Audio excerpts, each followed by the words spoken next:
एक नया क्वेश्चन आपके सामने।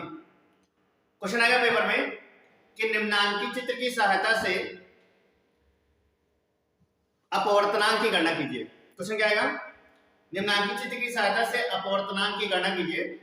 क्वेश्चन आपके सामने दिया हुआ है, एक चित्र बना हुआ है, उस चित्र के सामने आपको उसकी सहायता से आपको अपवर्तनांक निकालना है और उसमें आपको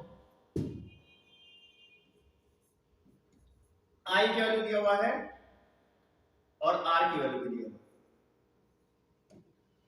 और इसकी सहायता से आपको प्रिज्म के अपवर्तनांक की गणना करना है। इसकी सहायता से आपको प्रिज्म के अपवर्तनांक की गणना करना है। क्वेश्चन में करना क्या है?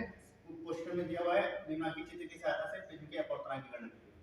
तो इस क्वेश्चन को देखिए, क्वेश्चन में आपको दिया क्या हुआ है, सबसे पहले नोट करिए। तो दिया है आई का मान आपको दिया हुआ है इस क्वेश्चन में। आपने पढ़ा था अपवर्तन का नियम। वो अपवर्तन के नियम में क्या था? यदि कोई प्रकाश किरण पुंज किसी पारदर्शी माध्यम से प्रवेश करता है तो दूसरे माध्यम में जाते समय वह अपने मार्ग से थोड़ा विचलित हो जाता है। और उस कंडीशन में आपने दो तीन नियम पढ़ा था, स्नेल का नियम। तो स्नेल का नियम क्या था? जब आपतन कोण की ज्या का मान तथा अपवर्तन कोण की ज्या के मान का अनुपात एक नियतांक होता है। और आपतन कोण की ज्या का मान मतलब साइन आई का मान अपॉन साइन आर का मान। यही स्नेल का नियम है और हमें अपवर्तनांक ज्ञात करने के लिए इसी सूत्र को लगाना पड़ेगा। क्या होता है? n equal to sine i upon sine r. अब यहाँ पे क्वेश्चन में आपको i की वैल्यू दी हुई कितनी? 45 मिली और आपको r का मान भी दिया हुआ है। कितना दिया हुआ है?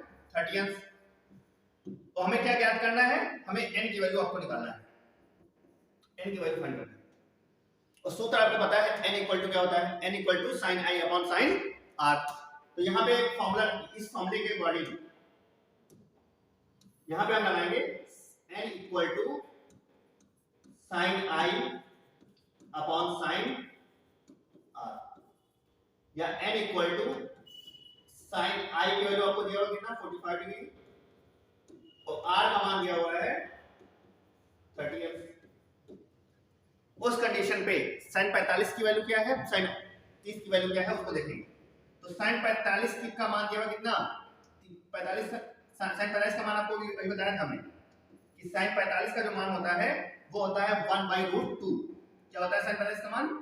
1/√2। और sin 45 क्या रखेंगे? 1/√2 अपॉन sin 30 का मान होता है 1/2। तो sin 45 का मान कितना है? 1/√2 और sin 30 का मान है 1/2। अब देखिए यहाँ करें क्या? sin 45 की जगह पर sin 45 का मान रखेंगे। जब कोई संख्या अगर भिन्न में है और वो बटे में हो जाए तो ऊपर वाली संख्या को वैसे ही लिखेंगे। हमने क्या किया? ऊपर वाली संख्या को वैसे लिख दिया और नीचे वाली संख्या को पलट देंगे तो भाग से गुणे बदल जाएगी। कितना बार समझ में? 1/2 का 2 पाने 1 हो गया, जैसे इससे पहले वाले सवाल में हमने किया था। तो n बराबर इसको सामने सामने गुणा कर लेंगे तो 2/2 अपॉन √2। अब परमीकरण करेंगे, नीचे जो संख्या है उसको ऊपर और उसी संख्या से नीचे गुणा करेंगे। तो n इक्वल टू हो जाएगा 2√2 अपॉन 2 कैंसिल हो जाएगा, बचेगा n इक्वल टू √2 और √2 की वैल्यू होती है 1.414। यही आपका आंसर, नोट कर लीजिए। 16 सेंटीमीटर फोकस दूरी के अवतल दर्पण के सामने 8 सेंटीमीटर दूरी पर रखी वस्तु के प्रतिबिंब की इसे ज्ञात करना है। तो सबसे पहले इसमें फोकस दूरी दी हुई कितनी? फोकस दूरी दिया हुआ है आपको 16 सेंटीमीटर और अवतल दर्पण है। और अवतल दर्पण में आपको बताया कि अवतल दर्पण की वैल्यू होती है माइनस में, तो यहाँ हो जाएगा -16 और यहाँ पे हो जाएगा -8। और सूत्र जो होता है वो होता है 1 अपॉन दर्पण के लिए सूत्र होता है 1 upon f equal to 1 upon u plus 1 upon v। सूत्र में रख के लगाएंगे क्वेश्चन को। और 1 अपॉन f की वैल्यू क्या होती है? 1 अपॉन f की वैल्यू क्वेश्चन में दिया हुआ कितना? -16 इक्वल टू 16 दिया हुआ, लेकिन अवतल दर्पण इसलिए यहाँ पे माइनस में रखेंगे। अवतल दर्पण में वस्तु की दूरी, फोकस दूरी तथा प्रतिबिंब की दूरी तीनों माइनस में रहती है। u की वैल्यू आपको दिया हुआ है वस्तु की दूरी -8 प्लस 1 अपॉन v। इतना बात समझ में आई? अब देखिए ये चीज इधर से इधर चली जाएगी तो प्लस में है, माइनस में हो जाएगी। तो यहाँ हो जाएगा 1 अपॉन v इक्वल टू, ये चीज वैसे रखें तो 1 अपॉन माइनस 18, और ये चीज इधर से जब इधर जाएगी तो प्लस, कोई साइन नहीं है तो प्लस का साइन मानते हैं, और यहाँ पे जब आएगा तो इधर आएगा तो हो जाएगा माइनस, और क्या दिया हुआ है 8, तो यहाँ हो जाएगा माइनस 8। इतना बात समझ में आई सबको? अब या तो आप एलसीएम ले लीजिए, अगर एलसीएम आता है तो, और एलसीएम नहीं आता है तो आप क्रॉस मल्टीप्लिकेशन कर सकते हैं, तिरछा गुणा 1 अपॉन, तो हम तिरछा गुणा करके बताते हैं ताकि बच्चा आसानी से कर सके। इसका गुणा जब इससे करेंगे, एक से करेंगे तो किसी भी संख्या का गुणा जब एक से करेंगे तो वही संख्या आती है, तो -8 आ जाएगा। माइनस का चिन्ह लगाना, माइनस लगा दीजिए। अब -16 को जब एक से गुणा करेंगे तो -16 हो जाएगा अपॉन, अब 16 पहाड़ा जब 8 बार पढ़ेंगे तो अगर आपको पहाड़ा नहीं आता है तो आप गुणा करके भी कर सकते हैं, एक एक स्टेप। तो 8 का पहाड़ा 6 बार पढ़िए, 8 छंग 48 हासिल 4, 8 का नम 8, 8 4 12, 128। अगर आपको पहाड़ा आता है तो आप डायरेक्ट कर सकते हैं। अब देखिए जहां माइनस है यहां माइनस है, माइनस माइनस प्लस हो जाएगा, इतना कर लेंगे सब लोग। इसके बाद देखिए करना क्या है, इसके बाद 1 अपॉन v इक्वल टू -8 और माइनस माइनस प्लस 16 बटे 1 अपॉन 128। तब समय अब देखिए क्या करेंगे, 1 अपॉन v इक्वल टू, किसी भी संख्या में अगर चिन्हों का अगर करें तो चिन्हों में बच्चे गलती करते हैं, माइनस प्लस और प्लस हमेशा प्लस रहता है, माइनस और प्लस माइनस रहता है, प्लस और माइनस माइनस रहता है, और माइनस और माइनस प्लस हो जाता है।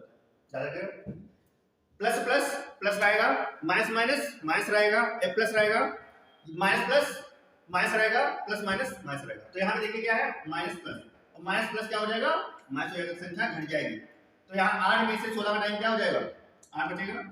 अब चिन्ह कौन सा रहेगा, इन दोनों में जो बड़ी संख्या है उसमें जो चिन्ह है वही साइन लगेगा। तो बड़ी संख्या कौन सी है, 16, 16 में कौन सा साइन है, प्लस का, इसीलिए प्लस लगेगा बटे 128। ये आया है 1 अपॉन v का मान। हमें किसका मान निकाला था, हमें निकाला था v का मान, तो निकला इसका मान है 1 अपॉन v का मान। तो हमें v का मान निकालने के लिए क्या करेंगे, इसको पलट देंगे संख्या को, तो हो जाएगा 1 upon v equal to 1 upon v equal to आपको दिया हुआ कितना, 8 अपॉन 128, तो v इक्वल टू क्या हो जाएगा 128 अपॉन 8। इतनी बात समझ में आई? अब देखिए इसको भाग कर देंगे, तो 8 से करेंगे तो 8 का 8, 4 बचा 48 हो गया, 8 6 48। तो v का जो मान आया है, तो v का मान क्या हो गया, v इक्वल टू 16 सेंटीमीटर। तो प्रतिबिंब की स्थिति पूछ रहा था, क्वेश्चन क्या था हमारा, एक बार फिर से समझाते हैं। क्वेश्चन था 16 सेंटीमीटर फोकस दूरी के अवतल दर्पण के सामने 8 सेंटीमीटर दूरी पर रखी वस्तु के प्रतिबिंब की स्थिति आती है। तो हमने क्या किया था, सबसे पहले हमने जो दिया हुआ क्वेश्चन में वो निकाल लिया। क्वेश्चन में क्या दिया हुआ था वो देख लीजिए। क्वेश्चन में दिया हुआ था आपको f की वैल्यू, आपको फोकस दूरी दिया होती है 16 सेंटीमीटर, आपको वो प्रतिबिंब की दूरी निकालना था, आपको वस्तु की दूरी दिया हुआ है 8 सेंटीमीटर। हमने क्या किया, क्योंकि अवतल दर्पण था इसलिए तीनों वैल्यू को हमने क्या कर दिया, माइनस कर दिया था। अब दर्पण के लिए एक ही सूत्र है, 1/f equal to 1/u plus 1/v। 1/f की वैल्यू आपको दिया हुआ है 16 सेंटीमीटर, 1/u की वैल्यू आपको दिया हुआ है 8 सेंटीमीटर, और 1/v की वैल्यू आपको निकालना है। इस सूत्र में वैल्यू रख देंगे, f की जगह पर आपको f का मान रख दिया है -16 सेंटीमीटर, u की जगह पर u का मान रख दिया, v की जगह पर v का मान निकाला था, v वैसे रख दिया।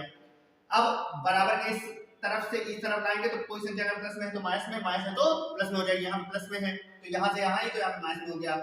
अब तीसरा गुणा करेंगे, इस वाली संख्या का इससे गुणा कर देंगे तो आ जाएगा -8, इसका गुणा जब इससे करेंगे तो हो जाएगा -16, और यहाँ पे साइन लगा हुआ है माइनस का इसलिए माइनस कर दिया, और नीचे भी संख्याओं का वैसे गुणा कर दिया तो आ गया 128।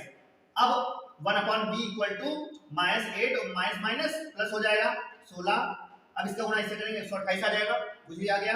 अब इन दोनों को घटा देंगे, तो घटाएंगे तो आएगा 1/v इक्वल टू, जब इन दोनों को घटाएंगे इसका स्क्रीनशॉट ले लीजिए, फिर आगे चलते हैं। अब देखिए इसको जब घटाएंगे तो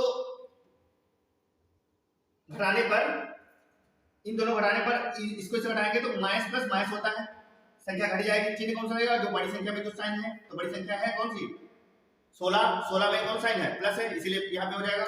इसके बाद 1/v इक्वल टू 8/128, v बराबर v, हमें 1/v नहीं निकालना, हमें v का वैल्यू निकालना था, प्रतिबिंब की स्थिति निकालना था, तो v 1/v को v/1 कर देंगे और इसको पलटेंगे तो ये भी संख्या बढ़ जाएगी, 128/8 हो जाएगा। इसको भाग कर लेंगे तो आपका जो आंसर जो आएगा वो आएगा 16 सेंटीमीटर।